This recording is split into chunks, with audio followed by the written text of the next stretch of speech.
Hello guys, welcome back to another video. तो guys, HDFC life insurance company की financial year 2023 की first quarterly result out हो चुकी है। तो गाइस, इस वीडियो में हम लोग यही देखेंगे कि कंपनी ने जून क्वार्टर में कैसी परफॉर्म की है, क्या क्या पॉइंट्स इंप्रूव हुई है एंड कहाँ कहाँ पे कंपनी ने डिटोरिएट की है, और कंपनी के फंडामेंटल्स भी चेक करेंगे और देखेंगे कि क्या ये कंपनी पैसे लगाने लायक है या नहीं। उसके साथ साथ हम लोग कंपनी के टेक्निकल्स के बारे में भी डिस्कस करेंगे। तो गाइस, बिना टाइम वेस्ट किए कंपनी की फंडामेंटल एनालिसिस करते हुए वीडियो की शुरुआत करते हैं। तो गाइस, अगर इस कंपनी के बिजनेस के बारे में डिस्कस करें तो कंपनी की नेम से ही पता चल रहा है कि ये कंपनी लाइफ इंश्योरेंस की बिजनेस करती है। ये company both BSE and NSE में लिस्टेड है। अगर इस कंपनी के कुछ इंपॉर्टेंट फिगर्स के बारे में डिस्कस करें तो 1,14,101 करोड़ की है कंपनी की मार्केट कैप। 94.5 की पी है जो कि बहुत ही ज़्यादा हाई है। 10.8% है कंपनी की ROC एंड 10% है कंपनी की return on equity. Last 6 months की रिटर्न नेगेटिव में जा चुकी है, नेगेटिव बाय 16.4%। एंड लास्ट 3 साल की जो सेल्स ग्रोथ है वो 19.5% के आसपास निकल के आ रही है, जो कि 3 साल के कंपेरिजन में बहुत ही ज़बरदस्त है। बुक वैल्यू से काफ़ी हाई में ट्रेड कर रही है। डिविडेंड यील्ड 0.31% है एंड फेस वैल्यू 10 रुपये की है। अभी अगर कंपनी की जून क्वार्टरली की रिजल्ट के बारे में डिस्कस करें तो गाइज, जून 2022 की क्वार्टरली रिजल्ट आप लोगों के सामने है। एंड यहाँ पे जितने भी सारे वैल्यूज़ है वो सब लैक्स में दिया हुआ है, लेकिन डोंट वरी अबाउट इट, क्योंकि मैं हर एक वैल्यूज़ को क्रोर्स में कन्वर्ट करने के बाद ही आप लोगों को बताऊंगा, ताकि आप लोगों को भी समझने में आसानी हो। तो जून 2022 की क्वार्टर में कंपनी ने अप्रॉक्सीमेटली 5,830 करोड़ के आसपास की इनकम एंड 365 करोड़ के आसपास की प्रॉफिट पोस्ट किया है। एंड ये है कंपनी की नेट प्रॉफिट, मतलब प्रॉफिट आफ्टर टैक्स। और अगर यही रिजल्ट जून 2021 की क्वार्टर से कंपेयर किया जाए तो जून 2021 की क्वार्टर में कंपनी ने 14,604 करोड़ की इनकम एंड 302.35 करोड़ की प्रॉफिट पोस्ट किया था। अगर देखा जाए तो प्रॉफिट में आप लोगों को ग्रोथ देखने को मिल जाएगी कंपेयर टू जून 2021 की क्वार्टर। लेकिन अगर इन टर्म्स ऑफ रेवेन्यू देखा जाए या तो फिर इन टर्म्स ऑफ इनकम देखा जाए तो वो काफ़ी कम निकल के आई है, हाफ से भी कम निकल के आई है इन जून 2022 की क्वार्टर, जैसे कि यहाँ पे आप लोग देख सकते हो। और अगर यही रिजल्ट लास्ट क्वार्टर मतलब मार्च 2022 की क्वार्टर से कंपेयर किया जाए तो मार्च 2022 की क्वार्टर में कंपनी ने 16,054 करोड़ के आसपास की इनकम एंड 357.52 करोड़ के आसपास की प्रॉफिट पोस्ट किया था। अगेन यहाँ पे भी आप लोगों को प्रॉफिट ग्रोथ देखने को मिल जाएगी, लेकिन इन टर्म्स ऑफ अगर इनकम देखा जाए तो वो हाफ से भी कम निकल के आई है इस कंपनी में।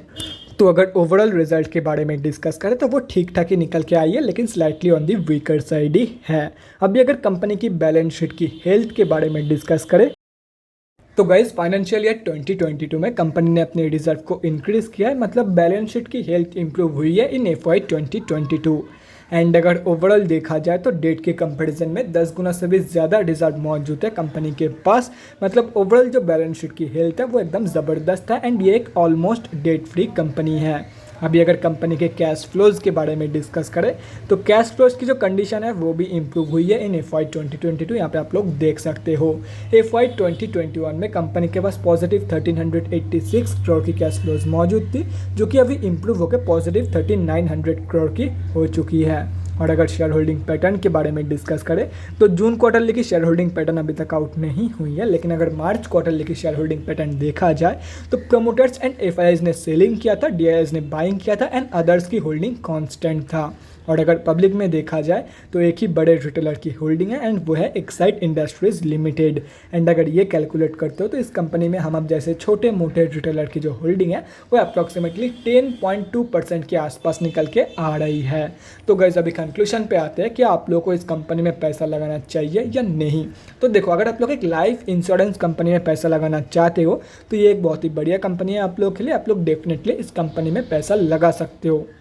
लेकिन अगर आप लोग कोई ऐसा स्टॉक्स ढूंढ रहे हो मतलब जो आप लोग को हाई रिटर्न दे, हाई प्रॉफिट कमा के दे, तो ये कंपनी आप लोग के लिए नहीं है। देखो, अगर आप लोग का कोई भी क्राइटेरिया नहीं है किसी भी स्टॉक्स में अगर आप लोग पैसा लगा सकते हो, सिर्फ और सिर्फ हाई रिटर्न मिलना चाहिए, तो आप लोगों को मैं यही सजेस्ट करूंगा, सिंपली अवॉइड दिस कंपनी। और अगर आप लोगों का क्राइटेरिया है, आप लोगों का इच्छा है कि आप लोग एक लाइफ इंश्योरेंस कंपनी में ही पैसा लगाओगे, तो ये कंपनी आप लोग के लिए बहुत ही बढ़िया है, आप लोग डेफिनेटली इस कंपनी में पैसा लगा सकते हो। और रही बात शॉर्ट टर्म ट्रेडर्स की, तो शॉर्ट टर्म ट्रेडर्स को मैं यही बोलूँगा एज ऑफ नाउ इस कंपनी को अवॉइड करो। बाकी कहाँ पे बाइंग करनी चाहिए उसके बारे में अभी हम लोग टेक्निकल एनालिसिस करते टाइम डिस्कस करते हैं। तो गाइज़ यहाँ पे हम लोग आ चुके हैं इनसे के डेली चार्ट पे। सबसे पहले ये समझते हैं कि कंपनी में अभी चल क्या रहा है। तो गाइज़ यहाँ पे आप लोग देख सकते हो कंपनी यहाँ पे एक हेड एंड शोल्डर पैटर्न की फॉर्मेशन कर रही है, और अगर इसकी ब्रेकआउट हो जाती है तो कंपनी एक न्यू 52 वीक लो भी सेट कर सकती है। तो जो भी लोग लॉन्ग टर्म के लिए इन्वेस्टमेंट प्लानिंग कर रहे हैं उन लोगों को मैं यही सजेस्ट करूँगा कुछ दिन और वेट कर लो। अगर इसकी ब्रेकआउट हो जाती है तो हो सकता है कंपनी एक न्यू 52 वीक लो भी सेट कर दे, एंड अगर आप लोग को ये कंपनी 52 वीक लो के आसपास मिल जाती है तो बहुत ही बढ़िया एंट्री बन जाएगा फॉर लॉन्ग टर्म।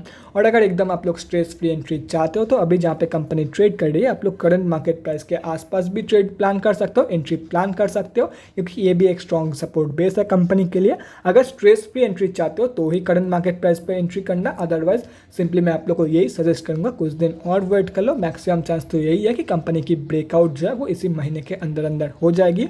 बाकी ये स्टॉक मार्केट है, कुछ भी हो सकता है, कोई भी प्रेडिक्ट इसको 100% तरीके से कोई भी इसको प्रेडिक्ट नहीं कर सकता है। और रही बात जो लोग शॉर्ट टर्म के लिए ट्रेड प्लान कर रहे हैं उन लोगों को कहाँ पे एंट्री लेनी चाहिए, तो देखो इसको 200 मूविंग एवरेज के ऊपर क्लोजिंग हो जाने दो, उसके बाद ही कोई भी शॉर्ट टर्म ट्रेड इसमें प्लान करना है। उसके नीचे कोई भी शॉर्ट टर्म ट्रेड प्लान मत करना। यह है 200 एक्सपोनेंशियल मूविंग एवरेज, इसके ऊपर क्लोजिंग हो जाने दो on daily candle, daily basis पे इसके ऊपर क्लोजिंग होने के बाद आप लोग शॉर्ट टर्म ट्रेड इस कंपनी में प्लान कर सकते हो।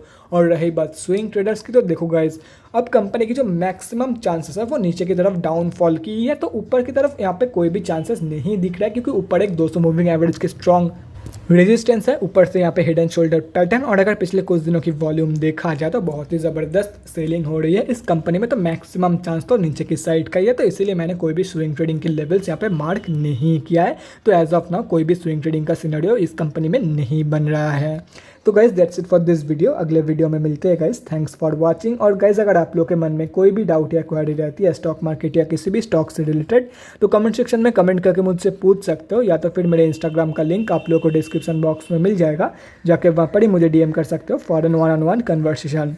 Thanks again for watching guys, bye guys, and definitely guys stay safe.